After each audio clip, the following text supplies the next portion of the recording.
this is a great question, because I think you hit on it earlier when you said scientific observation and observing the child. And that's really what the Montessori method is.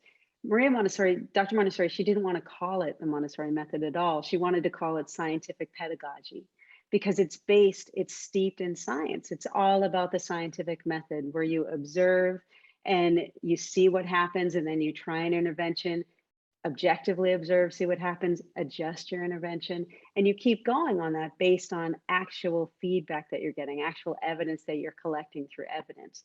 So that is kind of encouraging for us, because when we look at the child, and while we don't have this portable MRI to stick on their head, we can watch them. And if we've trained ourselves to observe objectively and put our judgment aside and to see what's actually happening, not we expect or fear, right? Or hope, right? If we just see what's really going on, that is, I think, what Dr. Montessori was able to do. She was an objective observer, and that's why she could have such accurate results in her findings. But we can all do that. We just have to train ourselves. Mhm.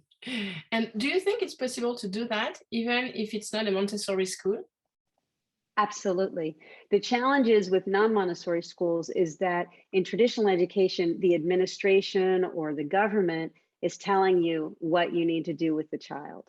And it's a little difficult to have the flexibility to adapt based on what your observations show if you have this overriding requirement that you have to fit yourselves into. You know, sometimes you're trying to stick a square into a round hole, right? And so it's a little tricky. It is absolutely possible for you to inform your practice, though, in any kind of educational practice by observation and collecting, evaluating the feedback and the evidence that you collect to see what right approaches might be, what changes you could make. Okay, that's really interesting.